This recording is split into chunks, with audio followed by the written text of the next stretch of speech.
आज जो कविता मैं आपके साथ साझा करने जा रही हूँ उसका नाम है चमारों की गली, जिसे लिखा है अदम गोंडवी ने। अदम गोंडवी मेरे पसंदीदा लेखकों में से एक हैं और कारण ये कि मैं जब भी उनका लिखा कुछ पढ़ती हूँ तो मैं निशब्द हो जाती हूँ। शायद कमाल है लेखक का कि वो इस कदर आपको मजबूर कर देता है कि आप जुड़ जाते हैं उनकी लिखाई से, जो उन्होंने लिखा है उससे, और कुछ रहता नहीं है आपके पास कहने को। मैं जब इंट्रोड्यूस भी हुई थी, जब मेरा परिचय हुआ था कि ऐसे कोई लेखक हैं सालों पहले, और जब मैंने पढ़ा था तो दिल टूट गया था मेरा पहली कविता उनकी पढ़कर। और फिर भी ये अजीज है क्योंकि रियलिटी से रूबरू कराती है, ये मेरा मानना है। जैसा मैंने कहा, कविता का नाम है चमारों की गली और लेखक हैं अदम गोंडवी।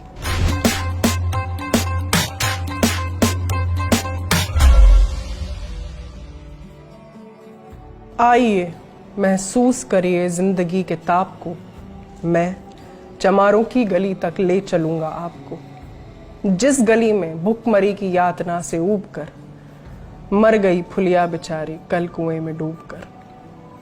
है धरी सिर पे बिनौले कंडियों की टोकरी, आ रही है सामने से हर खुआ की छोकरी। चल रही है छंद के आयाम को देती दिशा, मैं इसे कहता हूँ सरयू पार की मोनालिसा।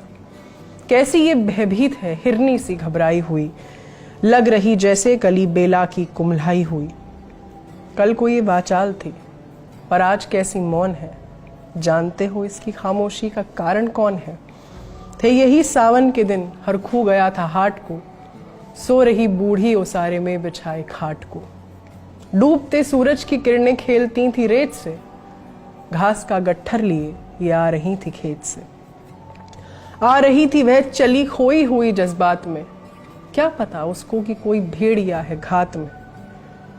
होनी से अनभिज्ञ कृष्णा बेखबर राहों में थी, मोड़ पर घूमी तो देखा अजनबी बाहों में थी। चीख निकली भी तो होठों में ही घुट कर रह गई, छटपटाई पहले फिर ढीली पड़ी फिर ढह गई। दिन तो सरयू के कछारों में था कब का ढल गया, वासना की आग में कौमार्य इसका जल गया। और उस दिन ये हवेली हंस रही थी मोद में, होश में आई तो कृष्णा थी पिता की गोद में। जुड़ गई थी भीड़ जिसमें जोश का सैलाब था, जो भी था अपनी सुनाने के लिए बेताब था। बढ़ के मंगल ने कहा, काका तू कैसे मौन है, पूछ तो बेटी से आखिर वो दरिंदा कौन है। हो कोई संघर्ष से हम पांव मोड़ेंगे नहीं, कच्चा खा जाएंगे जिंदा उसको छोड़ेंगे नहीं। कैसे हो सकता है होनी कह के हम टाला करें, और ये दुश्मन बहू बेटी से मुंह काला करें।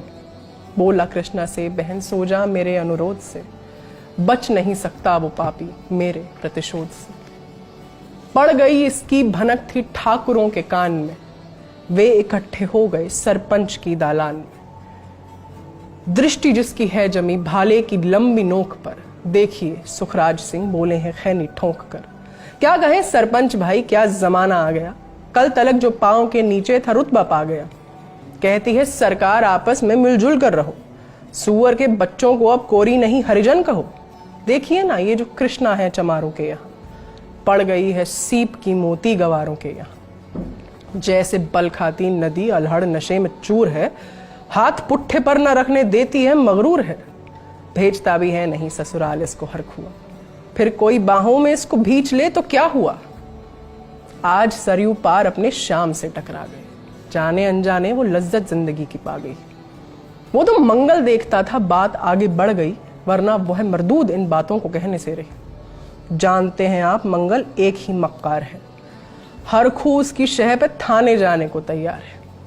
कल सुबह गर्दन अगर नपती है बेटे बाप की, गांव की गलियों में क्या इज्जत रहेगी आपकी। बात इस लहजे में थी कि ताव सबको आ गया, जैसा स्वाभाविक है उठकर हाथ मूंछों पर गया। वह क्षणिक आवेश जिसमें हर युवा तैमूर था, हाँ मगर होनी को तो कुछ और ही मंजूर था। रात जो आया ना उस तूफान में अब जोर था, भोर होते ही वहां का दृश्य ही कुछ और था। सिर पे टोपी बैत की लाठी संभाले हाथ में, एक दर्जन थे सिपाही ठाकुरों के साथ में। घेर कर बस्ती कहा हल्के के थानेदार ने, जिसका मंगल नाम हो वह व्यक्ति आए सामने। निकला मंगल झोपड़ी का पल्ला थोड़ा खोलकर, एक सिपाही ने तभी लाठी चलाई तोलकर। गिर पड़ा तो बढ़ के सिर पे बूट से ठोकर दिया। बोला, साले माल जो चोरी का था वो क्या किया?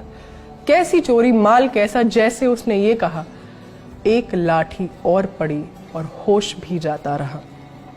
होश खोकर वह पड़ा था झोपड़ी के द्वार पर।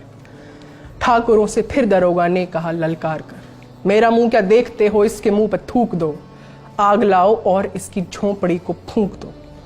और फिर प्रतिशोध की आंधी वहां चलने लगी।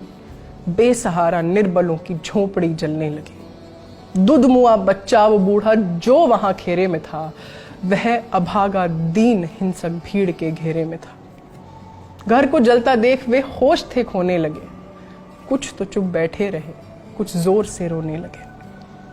कह दो इन कुत्तों के पिल्लों से कि घबराए नहीं, हुक्म जब तक मैं न दूं कोई कहीं जाए नहीं।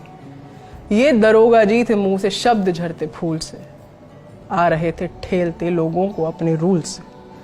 फिर दहाड़े इनको डंडों से सुधारा जाएगा, ठाकुरों से जो भी टकराया वो मारा जाएगा। एक सिपाही ने कहा, साइकिल किधर को मोड़ दे, होश में आया नहीं, मंगल कहूं तो छोड़ दे। बोला थानेदार, मुर्गे की तरह मत बांग दो, होश में आया नहीं तो लाठियों पर टांग लो। ये समझते हैं कि ठाकुर से उलझना खेल है, ऐसे पाजी का ठिकाना घर नहीं है जेल है। पूछते रहते हैं मुझसे लोग अक्सर ये सवाल, कैसा है कहिए ना सरयू पार की कृष्णा का हाल। उनकी उत्सुकता को, शहरी नग्नता के ज्वार को, सड़ रहे जनतंत्र के मक्कार पैरोपकार को, धर्म संस्कृति और नैतिकता के ठेकेदार को, प्रांत के मंत्री गणों को, केंद्र की सरकार को मैं निमंत्रण दे रहा हूं, आए मेरे गांव में। तट पे नदियों के घनी अमराइयों की छांव में, गांव जिसमें आज पांचाली उघारी जा रही, या अहिंसा की जहां पर नथ उतारी जा रही है। तरसते कितने ही मंगल लंगोटी के लिए, बेचती है जिस्म कृष्णा आज रोटी के लिए। मैंने कहा था मैं भावुक हो जाती हूँ और मैं हो गई, उसके लिए क्षमा चाहूंगी। तो ये किताब है मेरे पास, समय से मुठभेड़। इसमें अदम गोंडवी जी की और भी बहुत सारी कविताएं हैं और ये वाणी प्रकाशन की किताब है। इसे आप ऑनलाइन भी खरीद सकते हैं, किसी बुक स्टोर में जाके भी खरीद सकते हैं। उम्मीद करते हैं कि ये एपिसोड आपको पसंद आया होगा। अपना ख्याल रखिए और देखते रहिए द लल्लन ड्रॉप। शुक्रिया।